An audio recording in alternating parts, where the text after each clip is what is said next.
mmadụ one ka ị ragoro isigoro na wee mie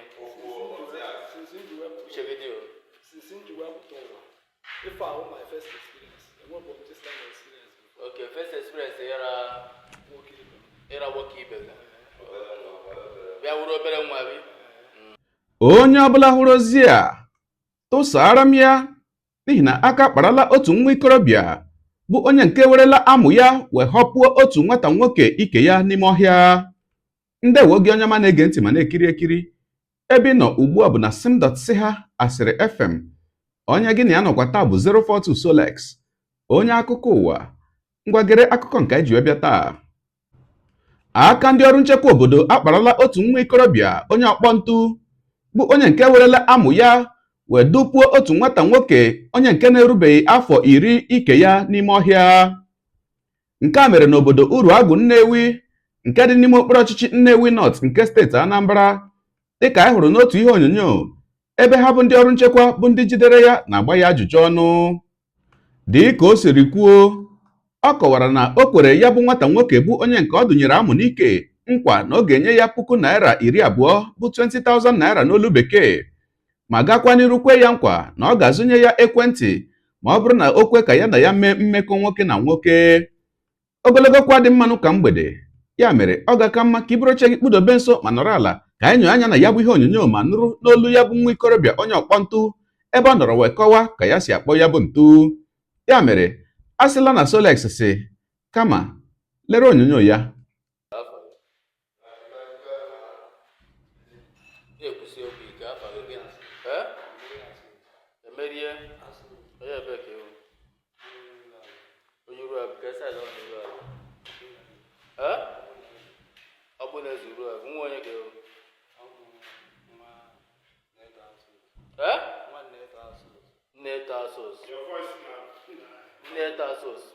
All right.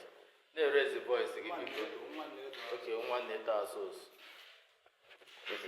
Gịnị ka ị mere iji wee nọ n'ọfịs ndị Strak for start Nnewi North? Ka ebe ime idina nwoke ibe gị ka nke bụ idina nwoke ibe gị na odina na bed ka ọ ka esi isi mekọ bepe nkọ ife ọ ga-aghọta. Okay, ị rara nwoke ibe gị nwoke ibe gị rara asị gị kwuo aha one ka ọ dị asị gị kwuo aha one ka ọ dị, go straight to the point.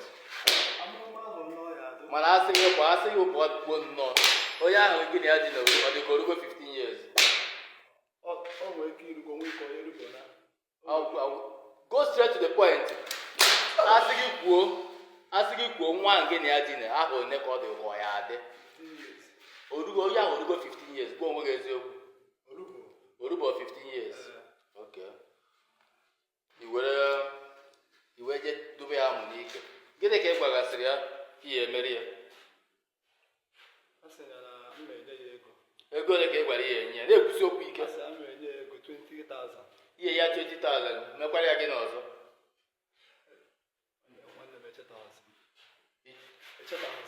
Anyị rụtara gị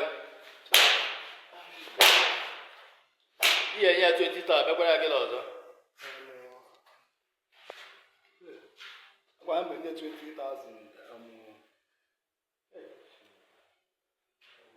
Ihe enye ya 20,000 mee gị n'ọzọ. Ịgwa na ihe egoro ya fon. Okay. I wee kpọrọ nwoke ibe gị baa n'ime ọhịa wee je na-adị ya amụ n'ike. Obere nwa ebe ọgbọ nwatakịrị erubeghị 10 years wee baa ime ọhịa je na-adị ya amụ n'ike. Okay. Fine and good. Mmadụ ole? Yes, straight to the point. Ife ya azọ gị na agwa eziokwu, nothing but the truth. Nobody is intimidating you. Mmadụ ole ka ị ragoro isigoro na wee mie uche gị dị o?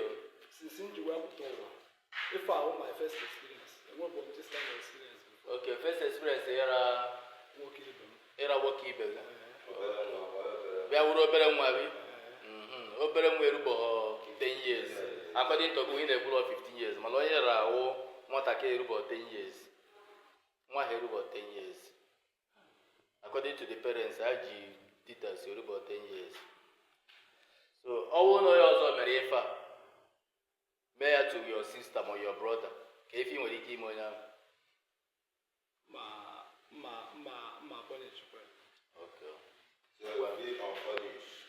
So ife na-akụwa kịta na oyibo handụl ọka esighị ka esi handụl ya bi onye mere ụdị ife ọkwa oyibo handụl ya Nwanne m ka mụ na ọkwa oyibo handụl ya ka esi wee handụl onye kpara ụdị agwa because onye idinere nwata nwoke ibe gị dinere nwa minọ orubo ife eji mmadụ eme ọ dị 9 years na ndị dupu gị ike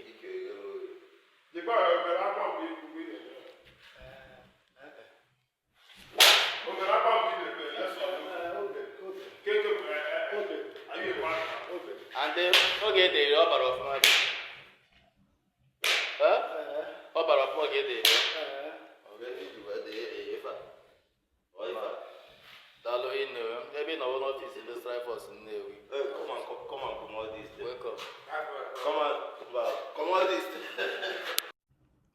ehe ọkwa ikirichala ya bụ ihe onyonyo ugbu a nke akụkọ ụwa gala ka m kwukwa na uche m nke njibụrụ mmadụ ụmụnne anyị bụ ndị ọrụ nchekwa ndị jidere ya bụ nwa amadi ana masị unu daalụ n'ọlụ wee na-ekpe na-asị ka Chineke nna gọzie unu maka ya bụ ezi ọlụ nke unu lụrụ maka na ihe na-eme n'obodo anyị ugbu a na-agbazi onye ọbụla gharị.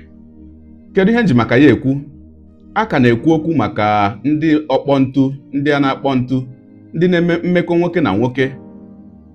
Eche m na asị na mgbe Chineke kere ụwa na ọ bụ Adam and Eve ka Chineke kere, mana ụfọdụ ndị mmadụ atụgharịala ya wee mewe Adam and Steve na ọ bụghịzi Adam and Eve.